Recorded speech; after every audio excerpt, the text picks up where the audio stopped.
来清徳さんってどんな人？お医者さんの相当根性が強い。彼は日本に対して親日派。熊本大地震の時、プライベートのポケットから寄付しました。KKT の吉村さやです。今日もジョエル福澤さんとお伝えします。よろしくお願いします。はい、よろしくお願いします。今日はですね、5月20日に撮影しているんですけれども、なんと台湾の総統来清徳さんが、演説して就任した日になります。で、この来清徳さんってどんな人っていうのを台湾人ジャーナリストのジョエルさんに面白く、そして切ってもらおうと思いますので、よろしくお願いします。じゃあやっぱりポイントの方が面白く大事ですよね。そうですね。なんかあんまりその日本のメディアで、人柄みたいなところが出てこないので、どんな人かっていうのは、お伝えしていければと思います。人柄としては簡単と言えば一言はね、彼は結構芯がある。表の方が柔らかい。根性が強い。そういう人なんですよ。だからやりたいのことはもうちゃんとやる。彼の出身はね、台南の普通の一般の、家なんですけど、で、お父さんの方が高校時代は、高校の前は、もうそれちょっと亡くなった。で、だから彼の、成長するの方がもうすべて、お母さんから、ちょっといろいろはね、苦労にしましたので。じゃあシングルマザーですか？そうです。シングルマザーです。で、頑張って勉強して、また、親孝行しましょうという、理念があるんですから、医学院で入りましたので、で、彼はね、医者さん目指しますなんですよ。だから、内科医でなってます。内科医ですね。そう、内科医でなってましたけど、でも、やっぱり、台南の人はね、結構、台湾独立とか、それで使命感が結構ありますなんですよ。だから、彼はね、もうその時は政治の、やっぱりいろいろ興味持ってます。で、政治家ってなって、まず台南市議員、台南市の議員さんってなってました。で、なって、あと、立法委員、要するに日本といえば国会議員。台湾の国会となんか日本の国会が一番違うの方は、日本の国会は、衆議院と、参議院がありますなんですけど、台湾の国会の方がもう一つなんですけど、立法委員。彼は立法委員になるときは若いし、芯もあります。台湾独立の考え方も結構強いだから、いろいろはね、喧嘩のことも結構あるんですよ。喧嘩。要するに、中国国民と、要するに統一派の委員さんはね、ちょっと口喧嘩はね、結構多いなんですよ。だから、そうなんですね。そうなんです。だから、結構強いですけど、来清徳さんはね、当選する後は、中国はね、反発は強いはこういうわけです。要するに、中国は、やっぱり来清徳さんはね、独立派ですから、やっぱりもしかして台湾独立を宣言するかもしれないと思った。ただし、国会議員の時と、やっぱり、今、総統になっている時は、私と見るとは、結構変わりました。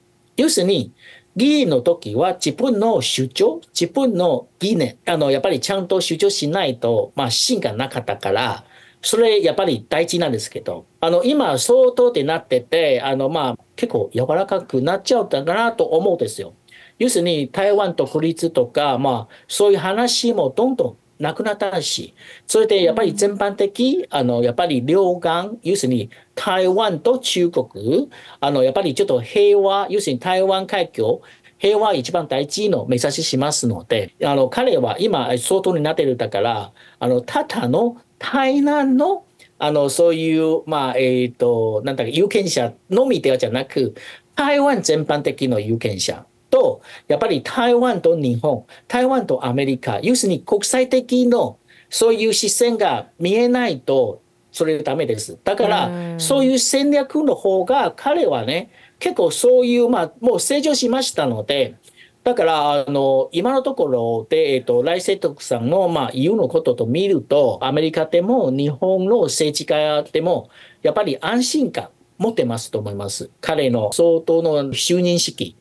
参加するの日本の政治家はね、今まで一番多いですよ。だいたい30、33名くらいってなってましたので、台湾と日本の関係が、結構親密がこれが一つ。彼は日本に対して結構親日派と思うです。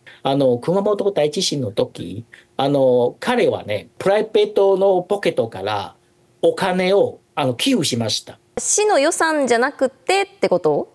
そうです。彼の考えは、私の心から、相手になんかちょっと応援するとか、もうやっぱりサポートするだから、私からのプライベートのマネーで、足す、寄付する。そういう形はね、結構偉いと思います。なんでこんなに日本を好きでいてくれるんでしょうか？彼はね、台南に成長するだから、日本統治自体はね、日本人からたくさん恩恵を受けました。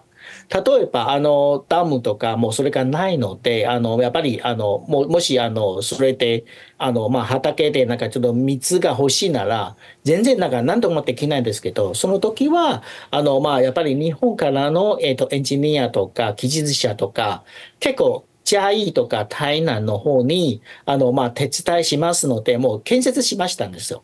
だから、台湾南部の人の方がもう結構日本に対して親日感が結構高いですよ。要するに、今台湾の豊かな生活という中に一番の基本の建設の方は日本人から日本のエンジニアとか技術者からおかげさまですからこれでやってました。だから、これで台南の方はね、要するに台湾の南の方が、もう台湾もともと住んでるの、やっぱり地元の人は、日本に対してもう結構、親近感が高いと思います。だから、来世徳さんも、この、環境に育つしましたので、だから日本に対して結構、やっぱり親近感が高いじゃないなと思います。台南で日本の人たちに感謝してくれているという方がいらっしゃるっていうのも初めて聞きました。はい。彼はね、2022年、安倍さんが、亡くなった時は、安倍さんのお宅で、なんか、ちょっと、やっぱり、訪問して、やっぱりいろいろが、哀悼の意見も添えていたしましたので、だから、その時はもう結構、姿勢は結構低いで、なんか、やっぱりちょっとちゃんと気持ちは伝えましたんです。だから、やっぱり彼はね、結構日本が好きと思います。日本との関係強化にも前向きな姿勢っていうことですけれども。そうですね。ちなみに台湾政府の方が、蔡英文総統、前任者はね、日本とアメリカの関係はね、結構強化するんですけど、ただし、蔡英文総統と今の、副総統、蕭美琴はね、その二人でもう結構アメリカのルーツが結構強いですけど、だから、日本の場合は、これから来世徳さんは、日本の方がもう結構強いし、それで日本の友人も多いだからこれから日本に対してもっと強化するの可能性が高いと思います。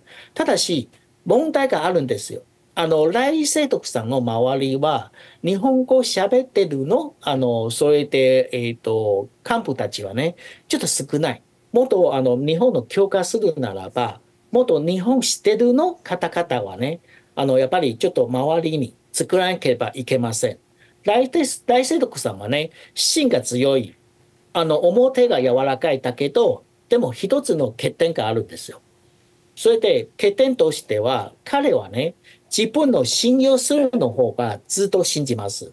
ただし、新しいの人が入るときは、結構信頼するの時間はね、普通の人よりちょっと、結構長いですよ。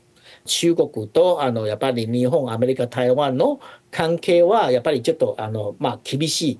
要するに微妙なところだから、一番大事な方は、多様性の人材がやっぱりちょっと採用しなければいけませんと思いますから、だからこれは、来世徳さん、今、やっぱり自分の、対面しないと、いけないの固いと思います。じゃあ疑い深いってことなんですか？そうです。なるほど。慎重な方なんですね、じゃあ。要するに、いい方で説明するのは親中の方。うん、悪い方で言うの方が疑いのも深いの人。疑いだから、深いってことですね。そういう感じです。はい。ああ、なるほど。李登輝さん以降、お医者さんの総統っていうのは初めてだそうですね。それが面白いですよ。台湾はね、李登輝さんから国民で初めての選べるのなんかそういう総統です。要するに民選、う国民ん。選挙するの、そういう総統ですから、昔の方が民選でじゃなく、日本と同じのような、国会議員で投票するの、そういう、リーダーだから、だから李登輝さんあから、国民で全般的投票するの、初めての総統だからね。李登輝さんは、もともと、帝国大学の農業の博士でなってますので、李登輝さんの後は民進党の陳水扁さん。もう、それと、陳水扁さんの後は、国民党の馬英九さん。それと、馬英九の後は、今、民進党の、蔡英文さん。合わせて、今までは4人でなってますので、でも、李登輝さんの方は農学の博士なんですけど、その後の3人の方はもうすべて法学のそういって専門の方なんですよ。陳水扁さんの方が台湾の有名な弁護士、馬英九さんの方は法務省の官僚、蔡英文さんもなんかやっぱり法学のなんかそういう博士。それで3人の方はもう全部法律関係のある人なんですけど、それで台湾人の、ことわざがあるんですけど、うん。社会と人が同じです。社会と人はもし社会が病気になるならば、もうまた医者に必要と思いますから。だから今のところは本当に医者になってるだから、やっぱり医学部で卒業するの人と法学部の卒業人の方が、私見るの方がちょっと一つが差別があるんですよ。法学部卒業するの方々の方が結構法律の方がこだわります。うん。あのそれで彼らの方がやっぱりこういう法律の条文、やっぱりこれがやっぱりこだわりますだけど、でも医学部の方がやっぱりその人とかその社会とかやっぱり治するようにそういうことで考えしますので、多分ちょっと違うと思いますから、もうこれから来世徳さんは台湾と日本、台湾とアメリカと台湾と中国、どういう形で考えするの方が、多分前の、そういう三人の、それで法学部卒業するの相当より、ちょっと異なるのことに方向とか考えするかもしれないと期待します。ああ、なるほど。社会が悪くなったらお医者さんが必要だということわざがあるんですね。台そう湾で。ですね。そうです。じゃあ今社会が悪いということで、それを治してくれるお医者さんが必要だということで、本当にお医者さんが台湾の総統そうです。になったんですね。そうですね。だからこれが面白いなんです。じゃあ手腕はこれからということですね。そうですね。政治手腕。ちょっと一つは、補助するの方が、昔の方はね、李登輝さんいるの時はね、台湾と日本の、経済産業界の方がもうあるの。33回がありますなんですよ。33回33回。という、うん。33は123の3ね。うん。33回。要するに、3年1回、日本と台湾に討論会とかも交流するのことがやってますなんですよ。李登輝さんから、それでやっぱり卒立の33回の方は、伝統産業、それとも、やっぱりもう昔のことだから、今、2代目になってるんですよ。2代目になるの方が、昔の方々の方がみんな日本語を喋る。うだから、日ん。本の交流は結構深いですよ。だから、今のところは33回のは全て2代目になってるだから、2代目の方がみんなはね、アメリカとかイギリスとか留学するんだから、日本語は喋れないです。へえ。喋られないだから結局、ほら、人と人の交流するの方が、日本語喋るかどうかやっぱり大事と思いますからね。うん。だから、それで日本語喋れないの方がもう、今33回の方はどんどんどんどん、なんだっけ、影響力はね、どんどんどんどん、なんか、弱体するんですよ。